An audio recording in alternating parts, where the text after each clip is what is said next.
Hey.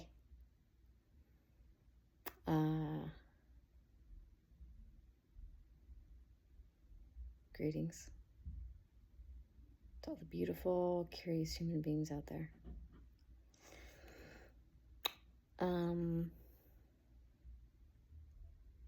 Had something on my mind. Something on my mind that doesn't even make sense. A topic arose within the consciousness, and there was a noticing of it. And it's about when your life falls apart,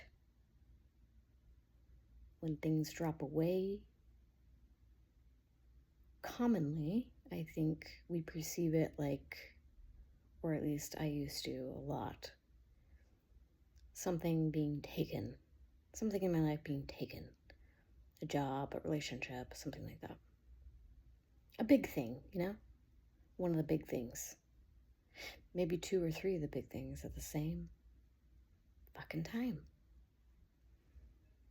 So when your life falls apart, there's lots of different ways to perceive it. And as always, this is just my perception. I'm just talking. Nobody has to agree with me. Just my perception.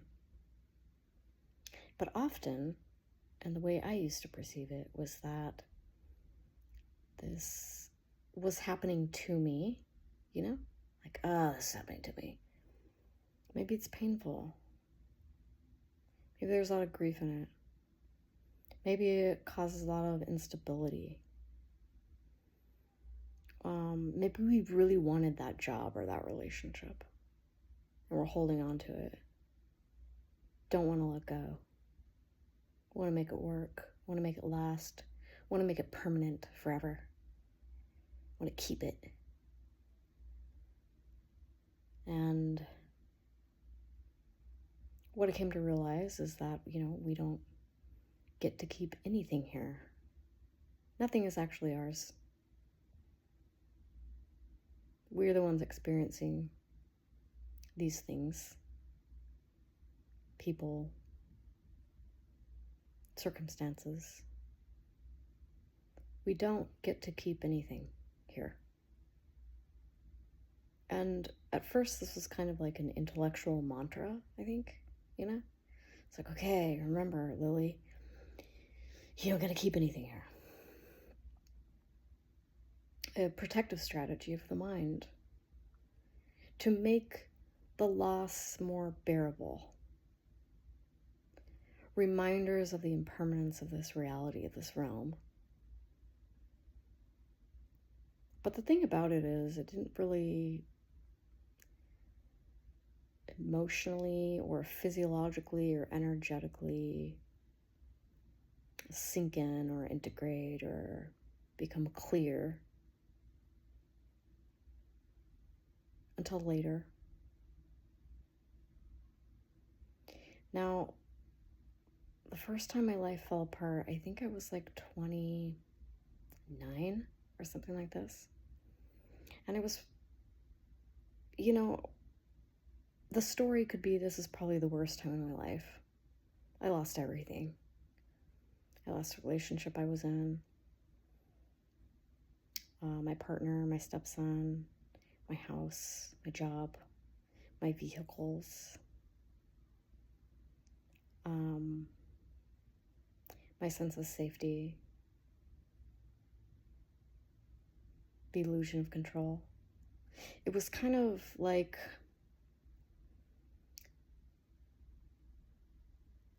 the first experience of meeting the limitations of the self-will or the personality's will. Like, I couldn't control or manage anything anymore. I was also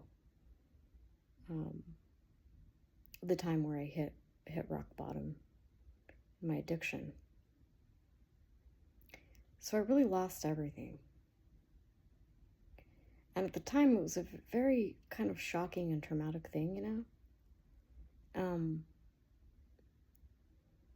But it was interesting because very briefly after,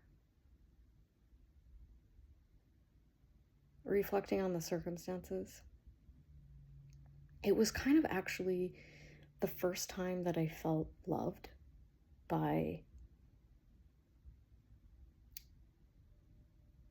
Source, God, life force, life, you know, whatever, doesn't matter what the words are, but it was actually the first time I felt loved. And I actually had this kind of radical shift in my perspective of like, oh, this was divine intervention. Because the trajectory of my life was really not the greatest pathway. And there's a lot of details I'm not going to share because I don't want to. But it was not a good trajectory for me.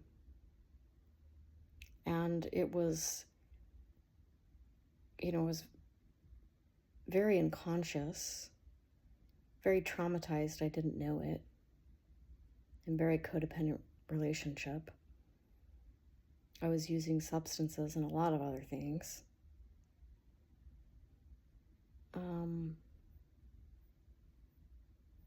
I loved my partner. I loved him dearly, actually. And my stepson. But I had no boundaries. I was self-abandoning.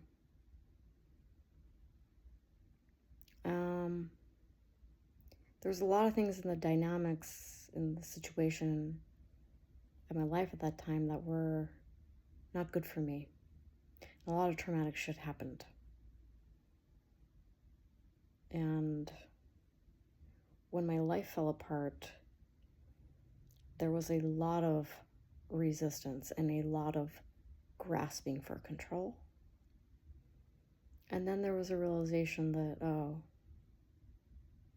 this is happening for me. And don't get me wrong, there were still tendrils of trying to control shit. But a lot of that had been surrendered. I didn't do it. I didn't surrender. It wasn't an action I took.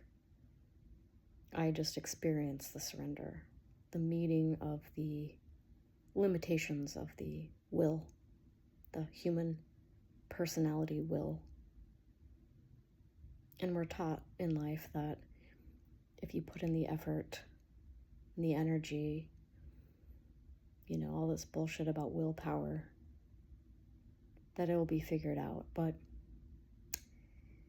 try it out and see how it goes. Because eventually something's going to happen in your life. And there might be some confusion about it. I put so much time and effort and I did all the things right, or, whatever the narrative is about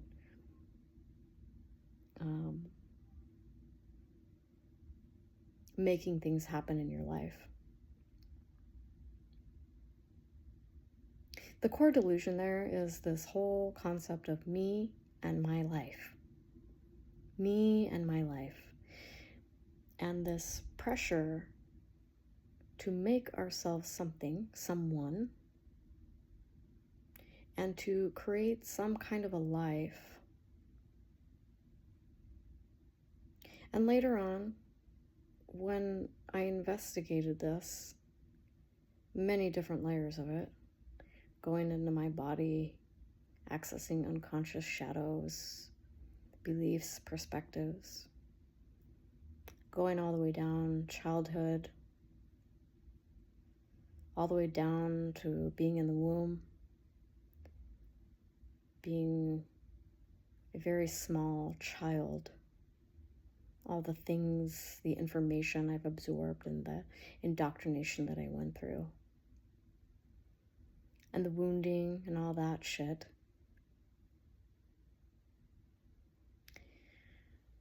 the bottom of it, not the very bottom, but kind of the bottom layers of it, was this desire to make this place my home, my permanent home, to create a life for myself that I wanted. Some of it I was programmed to want.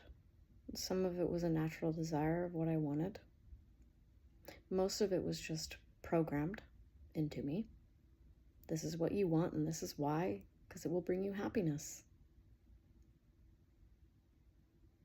And of course I believed it because it's reinforced by society and parents and family and friends. And there was a grief, like a deep sadness that this place would never be my home.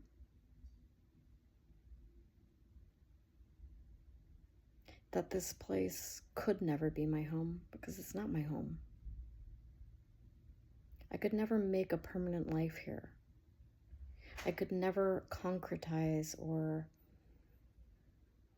make something static. A home, a relationship, a job, whatever. I could just decorate my house just this right way. Make this certain amount of money. Have these certain things. Then I'll have a sense of home. And what does a sense of home give me? Well, I don't know what it gives you, but when I feel at home, I feel safe. I feel relaxed, the ability to be myself. There's an authenticity that I desire that I had never experienced and didn't even know that I want because I didn't know I was being inauthentic. I didn't know I was masking every day, every minute, being something for someone, being someone, altering behavior, all these defense mechanisms. I didn't know I was being inauthentic because it started so young. So I just wanted a home. I wanted to make this place my home, but this place is not my home. It's never going to be my home. This realm that we're all visiting, it's not permanent. Everything falls away. Everything changes. And yeah, sure, we can intellectualize that and say, well, yeah, of course. Everything changes. You can't keep anything. But there are these really young, raw parts of the psyche, parts of the personality self that feel very scared about that. That feel very sad that things can't be permanent. That security will never be found externally, ever. Not in any relationship, not in any job, not in any piece of property or home. It doesn't matter how much you have in your bank account.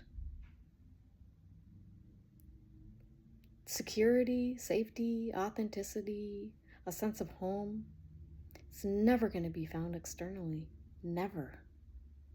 And that's devastating because I really thought that it could be found externally. So then my life fell apart. And then I spent the next, 16 years putting it back together. And I went through a whole trajectory. A trajectory of trying to love myself, trying to heal, trying to not be the person I was, trying to be a better person, trying to be a better version, getting my degree, being of service to other people,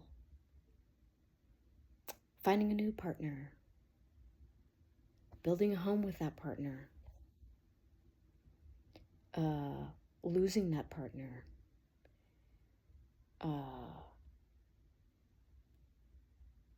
starting to work in the field that I do.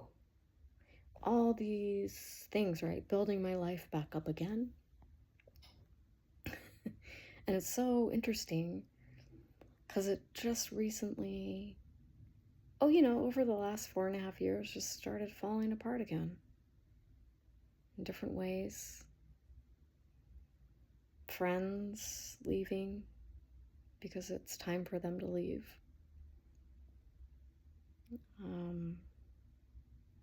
Losing of partner, losing of residences, losing of job.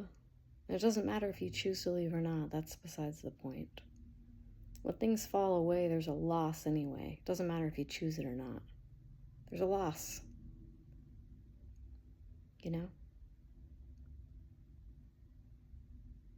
So I spent 16 years trying to build a new life, doing the same thing, trying to make a permanent home here. That's impossible. Grasping onto all the things that I thought that I wanted.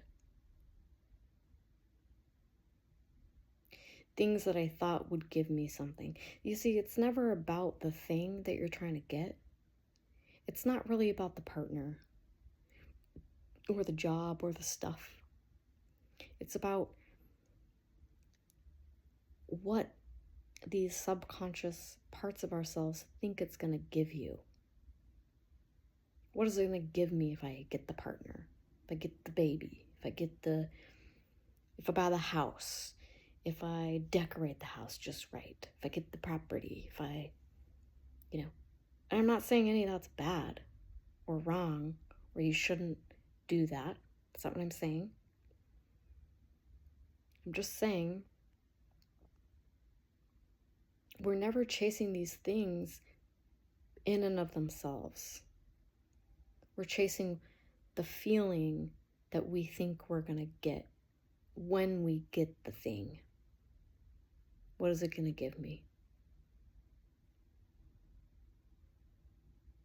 And for me, it always came down to the same fucking thing. Safety, security, a sense of home, to be authentic, to rest, to relax, to be. If my life is just this way, then I can just be. I can just relax. I can just feel at peace. I can just feel that safety of home, So anyway,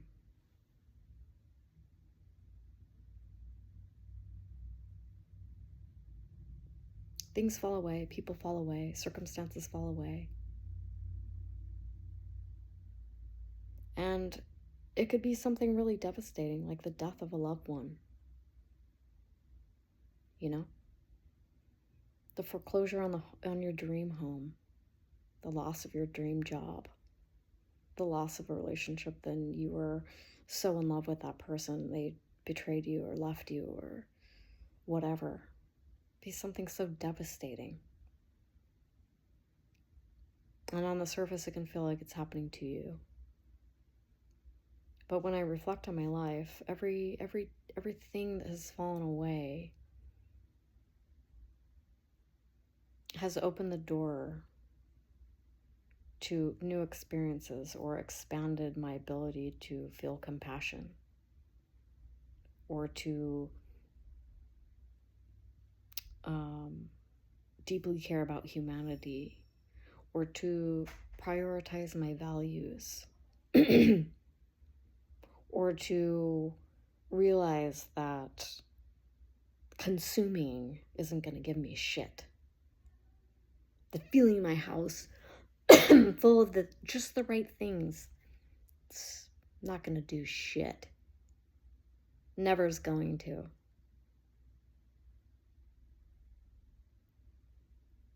It opens a door.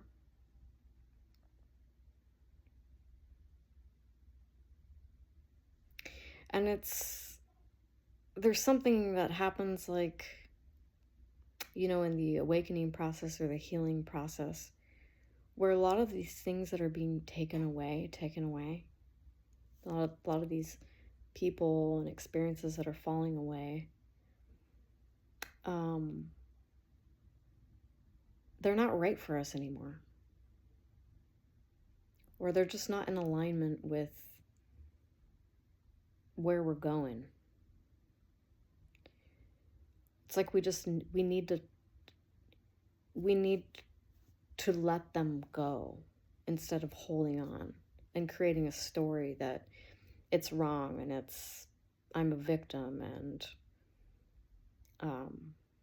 it shouldn't be that way. This is what I wanted it to be. And upon reflection, there's always an understanding that I find of why that thing fell away, why that person fell away, why that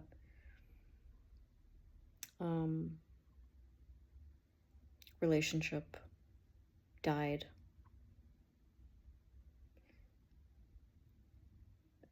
And it also opens the door to feel things, to connect deeper to ourselves, to release patterns, to reflect on how experiences and relationships have transformed us or how they could transform us, to clarify the things we don't want, to clarify the things that feel more resonant to us. It clarifies a lot of things, purifies a lot of things, perspectives and values, and there's a lot of potential when your life falls apart. And it's painful. It's painful. And it's mostly painful because of the stories that we tell about it. The stories that are echoing, that are rising from the unconscious and plopping up and just talking in the ear. The stories about it, the narratives about it. The confronting of the limitations of your will. The limitations of your control. The resistance to feeling the emotions of the loss. That's what makes it really the most painful that I found. So I had this recent experience where things fell away again in my life. Just when I got to this point, I started my private practice. I was living in a very cozy apartment by myself. And I was riddled with survival fear. This pattern of pushing myself to. And that's the opportunity in it falling away. So what beautifully fell away, was one of the insurance companies that I worked with made a decision to retract privileges for out-of-network providers. And I was an out-of-network provider, and most of my clients were on that insurance company. So my schedule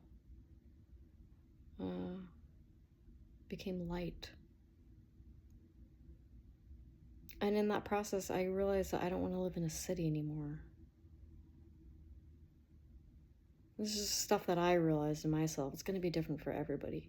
When things fall away, when life is making space in your life, we can't look to someone else to make sense of it. The answers are only going to come from looking inside, from feeling and connecting with yourself and asking questions like, this is falling away. Why? How would this be beneficial to me right now? Why is this falling away? How do I feel about it? Connecting with our body. Connecting with the breath. Connecting with the spacious awareness that is inside and outside and in every inch of this moment, right? It's going to be different for everybody. But for me, what I found was that I'd been trying to move out of this city for a couple years, and the mind and different parts of the psyche were making excuses about it. All your friends are here. This is where you work. This is where your life is. Da da da da da da da da da. Ba ba ba ba ba. But when this happened and there was more space in my schedule and I got to sit down and reflect about it, I was like, oh, this is giving me space to move. And the best option for me, I could have stayed. It wasn't like I'm not destitute. I can get more clients or whatever. It's not about that. It's just about this pause in my daily routine that's giving me the space to reflect about what seems out of sync, what seems unresonant. And living in a city with all the noise and the dirty electricity and the constant nervous system communication with all the other peoples in the area was really getting to me. Can't see the stars. There's no quietude. And it's not that there's anything wrong with the city. It's just at this time in my life, I need more peace, more stillness, more space in my schedule. So it gave me time to reflect on that and to make a decision to move. And there was loss in that decision, of course, because this place that I was living in for 4.5 years, that place was it gave me this solitude, this time, this space to purge, to release, to cry, to curl up in a ball and shake the primal physiological fear, to release the shame, to release the energies that parts of self were holding on to. I mean, this place was my fucking refuge, and it provided me with exactly what I needed for those 4.5 years. And I'd always want to live alone, and I got to live alone. I'd always lived with partners or roommates or whatever. I got to live alone, be in solitude. And I don't think I could have done that purging living with a partner or living with roommates. You know, you kind of contain the howling. You contain the crying. You contain all these emotional expressions when you're around people. And I just got to let it go. And so there was a loss to it, and I felt the loss, and I felt the gratitude. And this was not like a conscious decision to be like, oh, I appreciate this. No, it was just like this feeling that was emerging in the system, this understanding it's very quiet, it's time to go. And feeling of gratitude and the understanding of why I was there for 4.5 years, and the clarity about creating space for the next, whatever the next thing is that I can't know. That there's no knowing. There's a movement of this form and this personality of moving into the next phase of life. Whatever that is, I have no idea. So with any change, there's a loss, there's a grief. But it was interesting because it also gave me this reflection. The last time my life fell apart, the nervous system was so activated and afraid and just clinging and just so much resistance. And this time it was just kind of like there was little pockets of fear. There was naturally and understandable grief. There was some energetic activation in my system, but it was not a problem. And it was just a quiet knowing of, yeah, it's time to go. It's time to let this go. And that was surprising. It was a nice surprise. You know, these reference points that we have in life, this pattern recognition that I think I'm just naturally prone to recognize these patterns, but the pattern recognition in our lives we can use to reflect to see what's different, what's changed, what's the impact of the releasing that I've done, the understanding and the clarity that has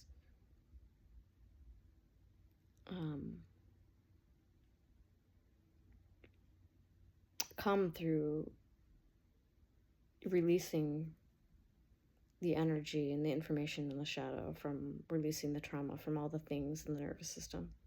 Where is my nervous system at now? Where is my resistance to life right now? Where, you know, it gets you a chance to reflect,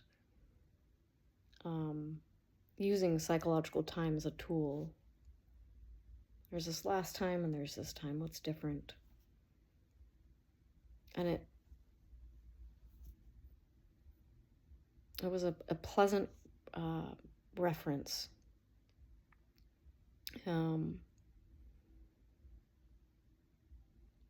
And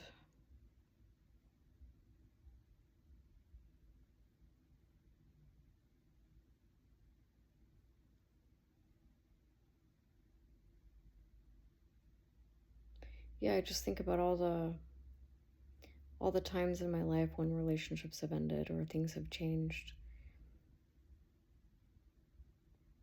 There was just so much fear, so much desire to control, to manage. And I know that we want to believe that's true, that we can, but we don't really have control.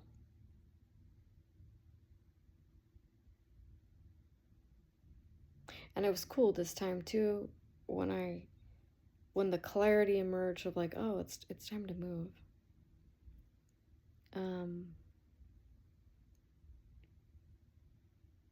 Typically in the past, I would have grasped, held on, tried to make it work. You know, like I had done in so many relationships and jobs, stayed longer at jobs, even though I knew it was time for me to leave, but I just stayed on longer, held in fear and just wanting to control it, right? Holding on to it. When I could see friendships falling away, holding on to the friendship. When it's time for something to go in our lives, it's going to go, and we're going to either kick and scream and hold on and make it a shit ton worse, by the way, for ourselves and other people. Or we can just feel into the emotions in the body that are arising because of that loss and change. And when you feel completely through all the things, the fear, the unworthiness, the doubt, the confusion, when you feel through all of that, you're going to get to a place of clarity. There's just a quiet knowing. Yeah, it's time. It's just a very quiet, that yeah, the deep inner place isn't a really accurate description of it, but it is an intuitive wisdom that is quiet, that even though thoughts and perspectives can argue with it, you know, there's just a knowing. Yeah. It's time for this to go. It's time to move on. So, there's a lot of blessings and there's a lot of pain when your life falls apart. And it makes total sense why we want to hold on to it. It makes total sense why we would fight and argue to keep it, especially if it's been something that you've been fighting for your whole life, something that you've been striving for, and now you have it and you're losing it, and you want to hold on and fight for it. It makes total sense why we want to do that. That's what we're programmed to do. That's what the defense system does of the mind. That's what it does. And at the same time,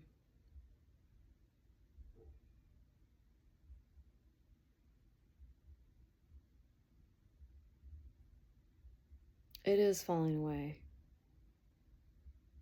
That's what's happening. So the way I look at it, I guess, is I can either feel what I need to feel, or I can fight and argue with reality and cause a bunch of mess inside of myself and around me, spewing out anger, fear. I can fight and hold on, or I can feel what I need to feel and just go with the reality that it is falling away, that it is falling apart, that it's no longer meant to be. You know? But man, what a trek to get there, you know? You have to feel through some really horrific shit, especially when it's related to attachment. If it's related to trauma, you know? You finally get this thing, this circumstance, this relationship that subconsciously we believe is going to reconcile this pain, and then now it's being taken from me? Are you kidding? This was supposed to be the thing that brought me happiness and peace. So it can evoke a lot of childhood attachment trauma. And I think a really good question that I always ask myself now is, what did I think this was going to give me? What was I hoping it would give me? And why does it feel so brutal to lose it?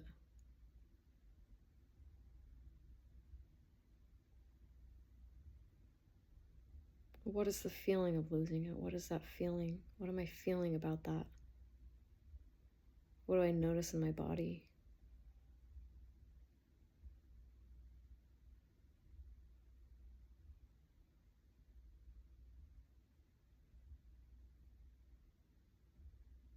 And just slow down and give yourself some space to extend compassion towards you, compassion towards the difficulty of change, the disappointment of losing this thing that you thought was going to give you something.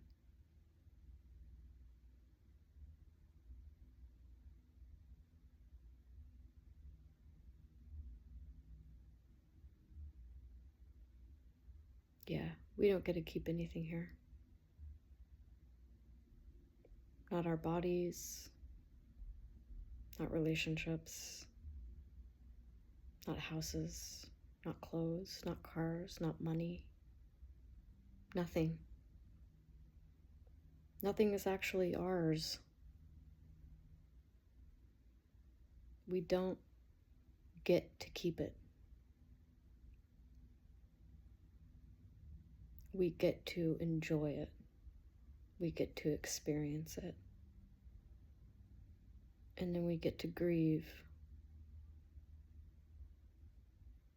when it needs to be let go of.